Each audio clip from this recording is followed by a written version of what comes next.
All right, Antti, I have one question for you today. What should a founder do on a daily basis to turn unusual ideas into his or her biggest assets? Thinking every day that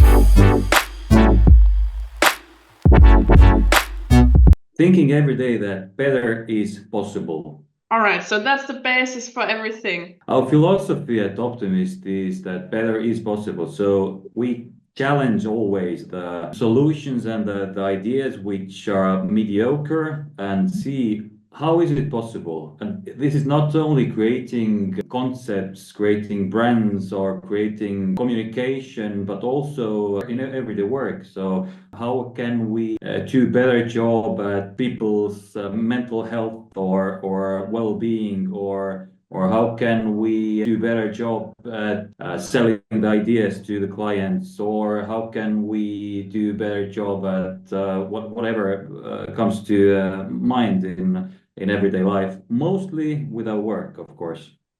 Yeah. All right, so better is possible. Now, how do you go about like generating these unusual idea in the first place then? It's very, very simple, but you always should think not about yourself, about your product, about your brand, but what can you do for the people? I think Steve Jobs said something like that. People don't care about your product. People care about themselves. You always have to think from that side. Yeah. All right. What can I do for the people? What can I do for society? What is my reason to be in this world? And it can't be just getting rich. All right, so when deciding which ideas to go with, you always think which ideas would affect your customers the most. Always. So let's go a bit back to this idea of unusual ideas. Like, what is the definition of an unusual idea in your head versus like unusual idea versus a usual idea? Well, often unusual ideas are usual ideas which have something extra. Okay.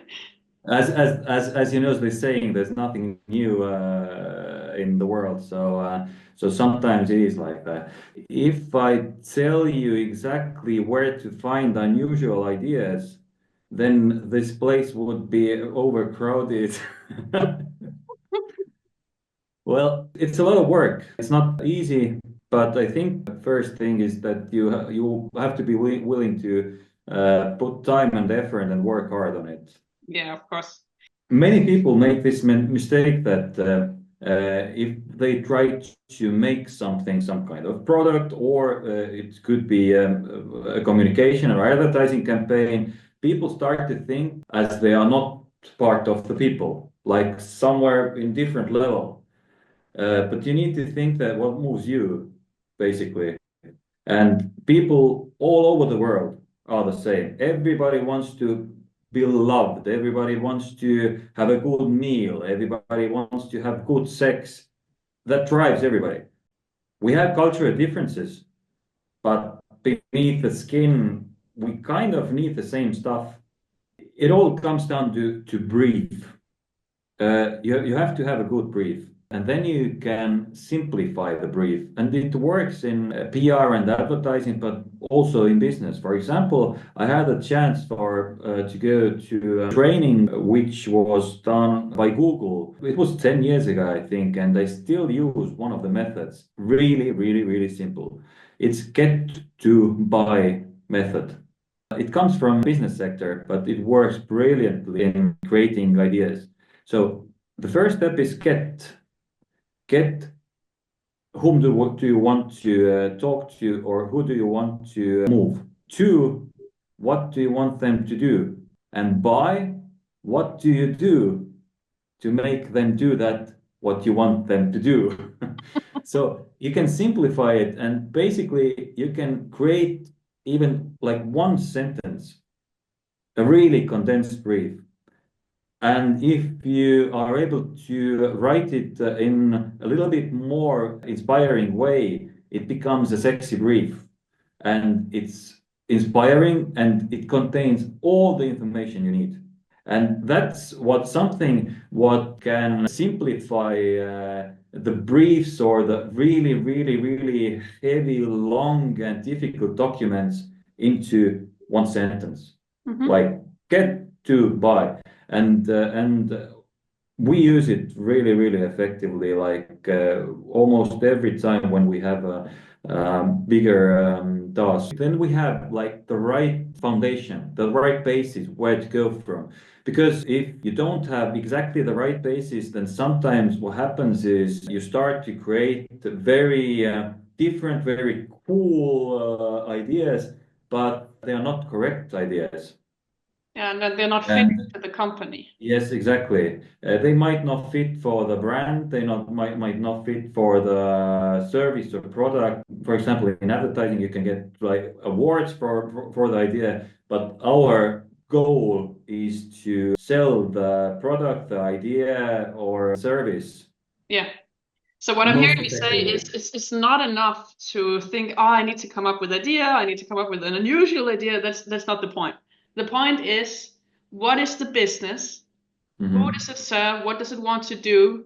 And how do they get people to do what they want them to do? And then create this frame, this box, and then you can work within that. So the limitation of the brief is actually helping you Yes. to find the creative idea because you know exactly it's in within this space. Yes, I have this saying that everybody says that think outside of the box. Outside of the box is huge. Yeah, Actually, we should create a box yeah, and think inside that box, but that box could be very inspiring. yes, yes. Start by creating the box. That's where it is. So And forget then you can expand it, and it might get to be a bubble. It doesn't have to be a box, but create boundaries, yes. yeah, And you are creative, and I believe that everybody is creative. Then be excited, be inspired, and the result is so much better. Be definitely. emotional about it.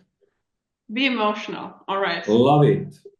So the unsatisfying answer of today is that there's no such thing as a formula of turning your unusual ideas into your biggest assets, but there are ways and there are mindsets and there are thinking and directions that you can move in, and you can do hard work, and then hopefully you can turn those ideas into your biggest assets one day eventually. Thank you very much, Antti, for your time and insights into this crazy topic here. I really appreciate that. Thank you very much for inviting me.